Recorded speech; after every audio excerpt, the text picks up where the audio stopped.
welcome to my channel. Welcome to Ify Space. Just in case there's a lot of noise on the background, apologies, I'm outside today.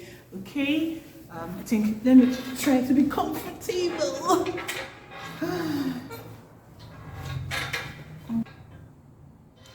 Life of a content creator, the story of my life, literally. Well, today's video, as you can see from the title, is about student pathway to long-term residency. A lot of students relocated from their different countries to Malta, and you really do not know what to expect or what the long-term goal is. So the question is, okay, at what point or when or how do you become a long-term resident in Malta as a student? Like, I mean, even though you migrated to Malta as a student, at what point really can you apply for your long-term residency?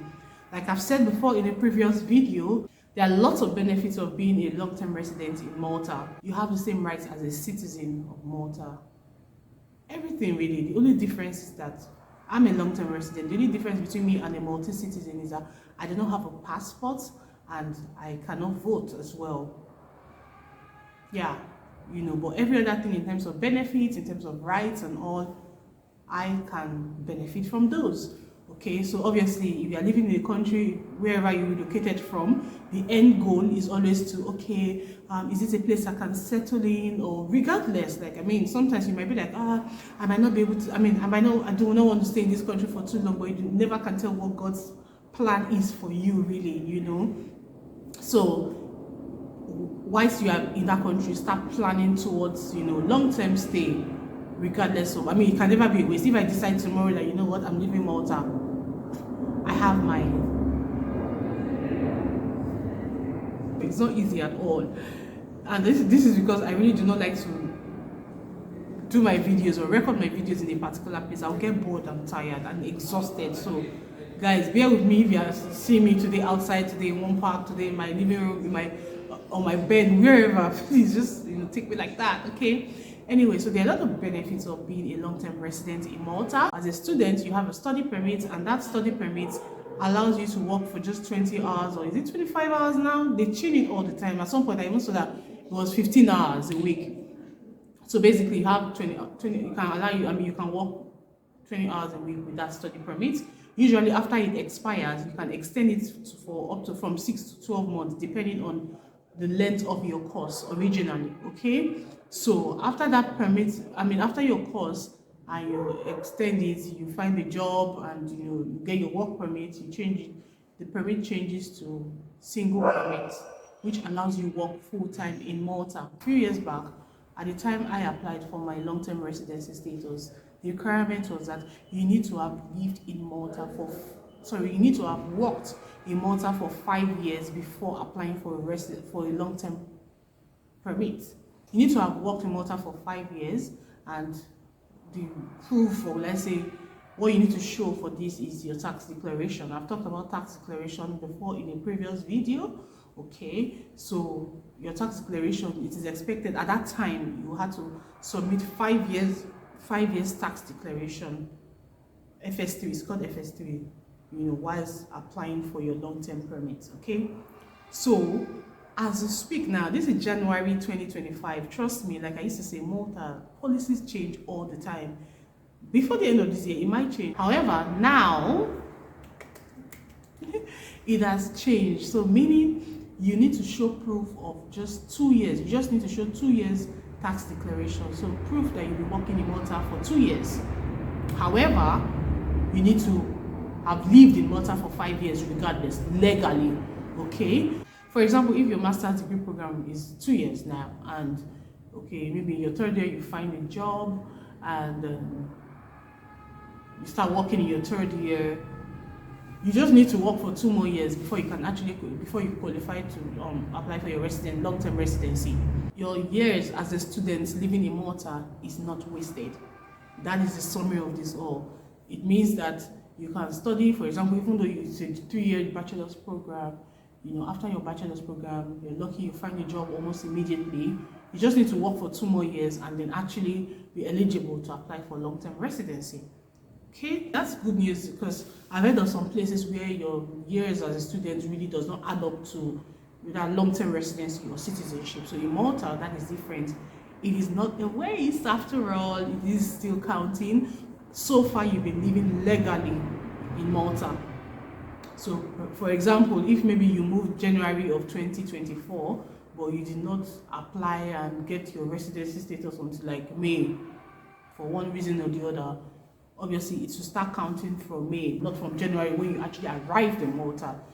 So that's why they say you need to have legally lived in Malta, resided in Malta for 5 years. Like I mentioned in one of my videos recently, you do not have to wait till the 5th year, in fact not even the 4th year, before you actually start going through the process, because it does take a while, trust me.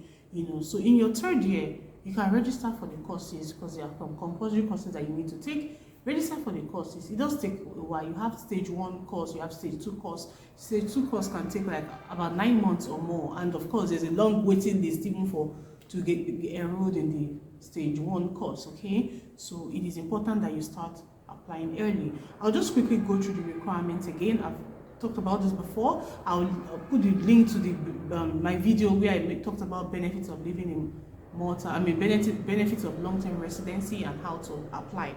But I'll just be going through the documents now, because I know that a few of the requirements have changed. Number 1 requirement is a covering letter. I've talked about this before. It's not a big deal. It's just a letter, a simple letter showing indicating your intentions while you're applying to become a long-term resident, and your background, when you arrived in Malta, the nature of your stay, what have you been doing in Malta, if you want to mention that.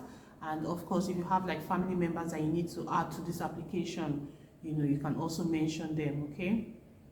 In fact, as a matter of fact, family members, whether they are in Malta or not, just mention them at this point, right? So you also need to provide chronological list of dates of arrivals and departures from the territory.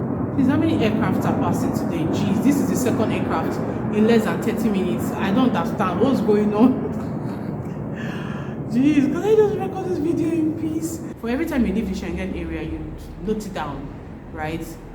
Your travel within the Schengen area does not count, because you are still within the Schengen area. And when you even travel to any country within Schengen, they don't stamp your passport anyway, right? So, but for every time you leave so if, for example, you go to the Middle East, you go to the UK, or you go to the US, or you go to Africa, wherever, you need to indicate that, because they need to calculate it at the end of the day. All right, so they need the full copies of your passports, all pages. So even though they've expired, keep it. You need it at this point, okay? You need proof of effective residence in Malta for the last 5 years prior to the submission. They possibly want to see that you've actually been legally staying, but then it's on their system. Well, they need some sort of proof of residence. It could be maybe your accommodation contract for the last 5 years, or your permits, I don't know, something like that, okay? Then you need a certificate by a warranted architect in terms of where you stay, your accommodation. They need to validate that it actually meets up to minimum specification or requirements,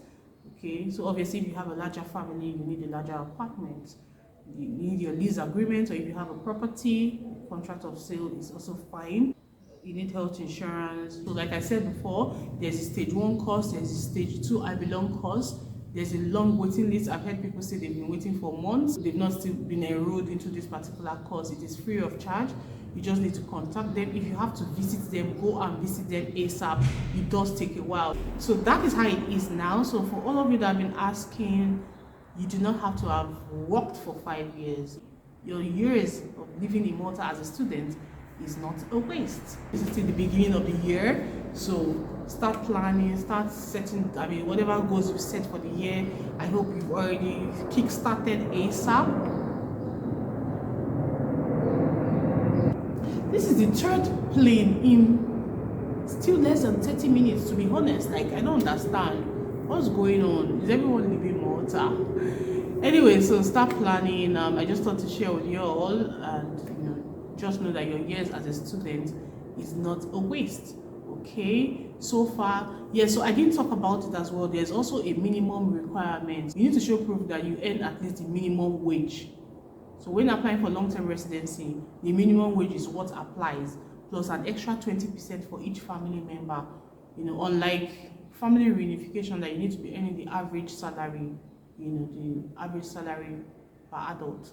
I think the average salary is about 25,000 euros or so, but minimum wage is about 12,000 euros plus, so which is, of course, that's like the very basic, So that is the minimum salary that you need to earn before applying for your long-term residency.